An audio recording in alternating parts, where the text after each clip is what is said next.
హరి ఓం వీక్షకులారా, ఇంత క్రితమే నేను మీకు విషయం విశదం చేసే ప్రయత్నం చేశాను. ఈ మెదళ్ళ ఆయుధాలుగా యుద్ధంలో పెత్తందారులు ఒక పక్షం, సామాన్యులు ఒక పక్షం.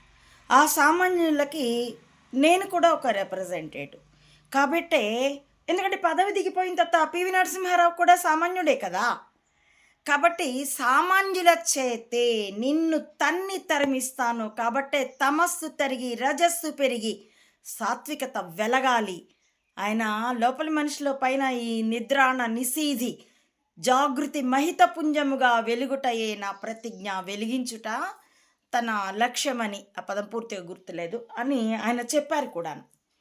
కాబట్టి ఇదిగో ఈ సామాన్యురాలి మీద పందెం ఫణం ఒడ్డుతూ, ఈమె అవినీతిలో పొరలాడిందా, మేము ఓటమి ఒప్పుకుంటాం.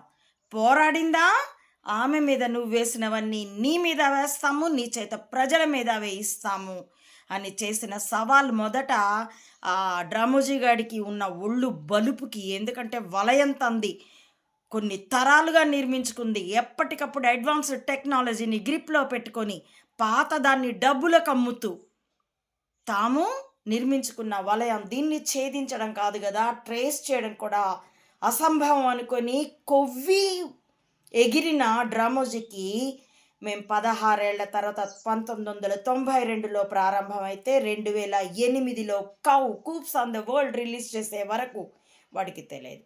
వాడితో పాటు ఏ సిఐఏలకి, M5లకి, చైన్ ఎంఎస్కి, పుతిన్ కేజీబీలకి అప్పటికే రష్యా కూలిపోయింది అనుకోండి, ఈ ఇజ్రాయెల్ మొసాద్ మొనగాడికి ఎవడికి తెలియదు. సరే అయిపోయింది, చెప్పాం. అప్పుడు ఆయన ఇచ్చిన టర్మ్స్ అండ్ కండిషన్స్లో ఈమె మీద, అంటే నా మీద భౌతిక దాడి చేయడానికి కుదరదు, వెంటాడలేవు, వేటాడలేవు, హత్య చేయలేవు, ఆత్మహత్య చేసుకునేంత వరకు నువ్వు ఆమెను వేధించుకో. ఇందులో ఆమె చుట్టూ ఉన్న వాళ్ళు కానీ, ఆమె గురించి తెలిసిన వాళ్ళు కానీ, మరే సామాన్యులైనా నీకు తోడ్పడి ఆమెను వేధించడానికి ప్రయత్నించినా మేము అడ్డుపడం. ఆమె నిజాయితీకి, తమలో కూడా ధర్మం పట్ల ఉన్న ప్రీతికి ఎవరైనా ఆమెకు సహాయం చేసినా మేము అడ్డుపడం. ఏవైనా freedom of will to the public. ఎందుకంటే సామాన్యుడి చేత తన్నైనా నువ్వు నెగటివ్ చేయిస్తావు, ఎటు అది అధర్మం, అధర్మంతోనే సాధిస్తావు. కానీ ధర్మాన్ని బలవంతాన ఎవరి చేత చేయించలేం. అదే మహాభారతం మా టీవీలో వచ్చిన దీంట్లో శ్రీకృష్ణుడు అంటాడు, ధర్మాన్ని ఆదేశించలేం, అంటే ఆర్డర్ చేయలేం, ఉపదేశించగలం, అడ్వైస్ చేయగలం అని అంటాడు ఆయన. అలాగే నా చుట్టూ ఎవరైనా సరే నాకు సహాయపడినా అది వారి వ్యక్తి స్వేచ్ఛ, వాళ్ళ మనస్సాక్షి. నన్ను హెరాస్ చేసినా అది వాళ్ళ వ్యక్తిగత మనస్సాక్షి. దేనికైనా ఈ బొక్కల రాజ్యాంగం వేయదు శిక్ష, యముడు వేస్తాడు కర్మఫలం రీత్యా. కాబట్టి సామాన్యులలో ఐక్యత పెరిగితే, సత్యం పట్ల ఆర్తి పెరిగితే, అప్పుడు ఎందుకంటే సత్యం ఒక్కటే, సత్యం పట్ల ఆర్తి ఉన్నవాళ్ళు ఏకాభిప్రాయం రీత్యా ఐక్యత కలుగుతుంది. అసత్యం వేలవేలు, కోట్లు. కాబట్టి అసత్యాలు ఎన్ని ఎక్కువ ప్రచారితమైతే అంతగా విభజన జరుగుతుంది. డివైడ్ అండ్ రూల్ పాలసీ కదా వాళ్ళది. అది కణికుడు ధృతరాష్ట్రుడికి చెప్పిన విభజించి పాలించే నీతి, దాన్నే కూటనీతి, కణిక నీతి అని అంటారు. దాన్ని కదా ఫాలో అవుతారు. కాబట్టి కూడా నా బ్లాగ్ కానీ, నా వీడియోలు కూడా ఎన్ని రిపోర్ట్లు కొట్టుతారో.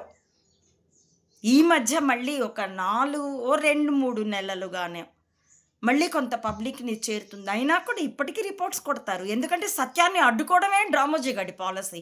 వాడి బ్రతికే దీనిలో నుంచి, అసత్యంలోంచి కదా వచ్చింది, అధర్మం నుంచి కదా వచ్చింది. వీడి వంశం ప్రారంభమైంది వేశ్యాపుత్రుడితో. ఆ పెర్వర్షన్, పుట్టుకతోనే అధర్మం, పుట్టుకతోనే మోసం. ఆ పెర్వర్షన్ని తర్వాత వివాహ వ్యవస్థలో ఉండినటువంటి తరాలకైనా వాడు అందించింది అది.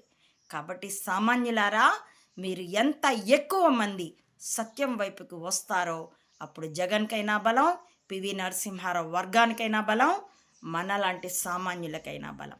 ఎంతకాలం మీరు అసత్యాలతో, ఆ విధంగా వచ్చే సంపాదనతో, ఆ సంపాదన ఎటు ధర్మంతో తెచ్చుకున్నా, అధర్మంతో తెచ్చుకున్నా అది ఇక్కడే పడిపోతుంది. శరీరంతో పాటే ఆ సంపదలు ఇక్కడే పడిపోతాయి.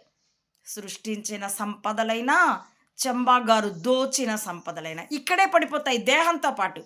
కానీ చేసుకున్న అధర్మమో లేదా ధర్మమో దాని తాలూకు కర్మఫలం తరతరాలకి జన్మ జన్మలకి వస్తుంది. కాబట్టి కామన్ పీపుల్కి చేస్తున్నాను నేను ఈ urge. Check yourself my dear Saul's.